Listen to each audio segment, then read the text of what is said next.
Hello there. This is an astrological forecast for Libra for 2012.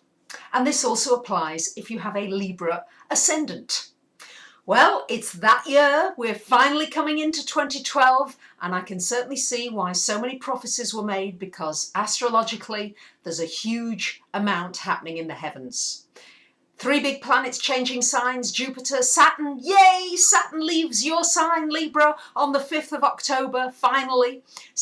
And Neptune changes sign. Venus, your ruler, goes retrograde this year, ruling your love life and your finances.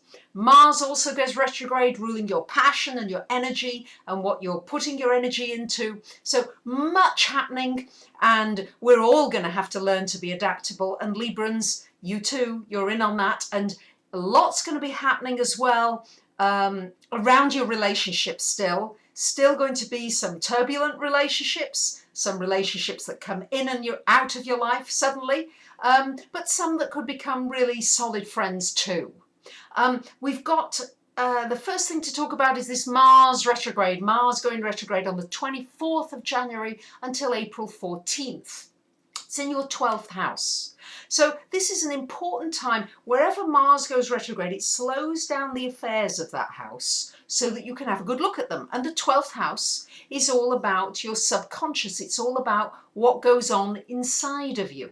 So it's going to be a very important time for those of you that feel as though maybe you've neglected some of your spiritual studies. Great time to really start reevaluating what is important to you.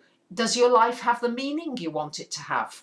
What changes need to happen? It could well bring a person from your past, from the distant past, back into your life with some kind of a lesson, or you may have some memories about the past relationships, probably more than anything else, and how you responded to those.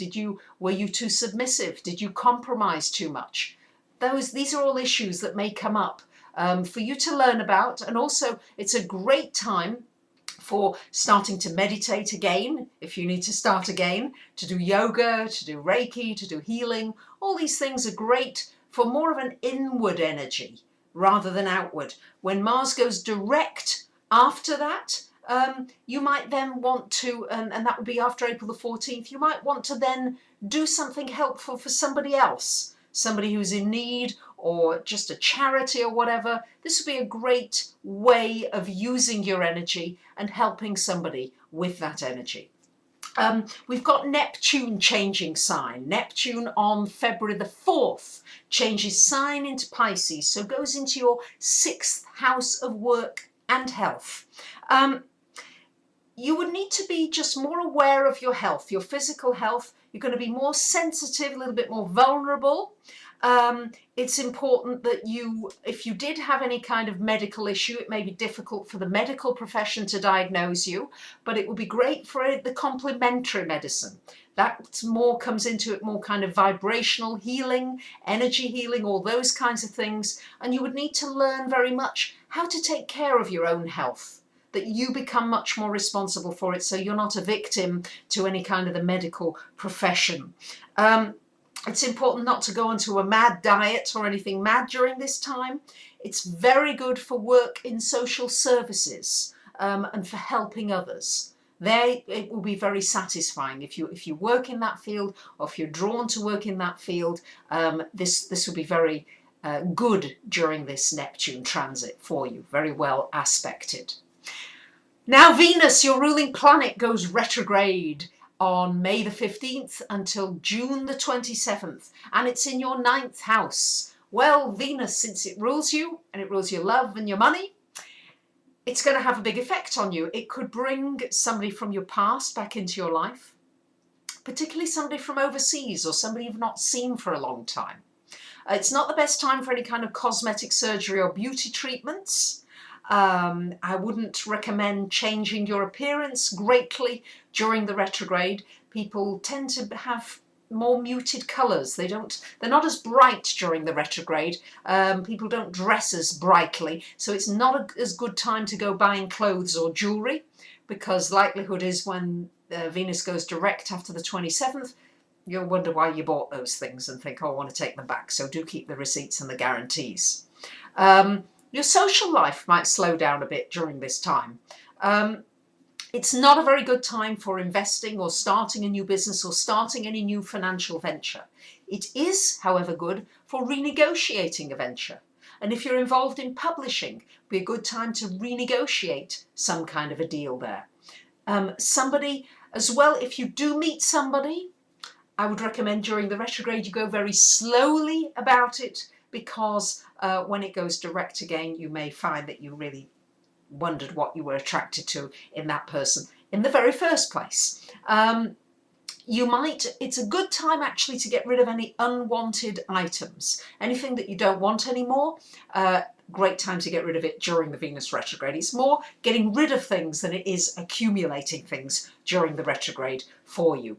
Then we've got Jupiter. Jupiter, the planet of good fortune, an expansion. It's in your 8th house for the first 6 months of the year until June the 12th. So a good time possibly for an inheritance, somebody giving you a grant, helping you out financially. But equally, it could mean that if you're in a joint venture, that the money could be just going out too quickly and you've got yourself overloaded. You've got yourself into too much debt, or you've taken on too much. So be careful that you're not over exuberant with an investment and think that it's going to be wonderful. You need to assess things and go carefully, although it does still have a good aspect to it generally, as long as you're careful with it.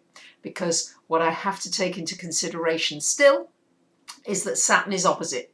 So Saturn is going to balance out all those wonderful, huge opportunities and just make them more real for you, so that you don't go off out onto left field. After June the 12th, Jupiter coming into your 9th house.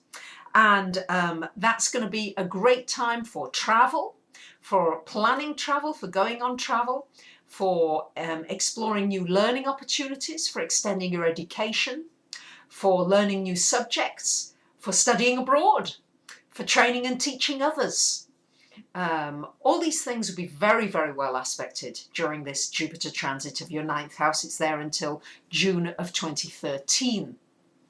So we've still got Saturn still in your sign, Saturn in the 1st house, which you've known for these last 2 years nearly, and it will be 2 years and 8 months by the time October comes round. So still in your 1st house. So still what you're doing, Libras, is you're still re-evaluating your life. You are maybe wanting to reinvent yourself, and you're planting new seeds. And a lot of you are saying to me, I know, well, what's happening? I don't feel like much is happening in my life. Well, it's still a time of completions.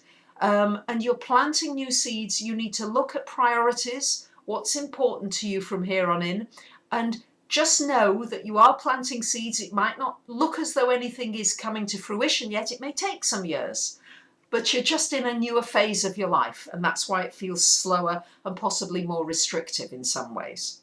After October the 5th, then we've got Saturn, out of your sign, but into your 2nd house. So it's going to be a time when you're going to look at your values, and you're going to look at material things, and you're going to look at them differently. You're going to maybe change your priorities. You're going to look at your spiritual values, your moral values during this time.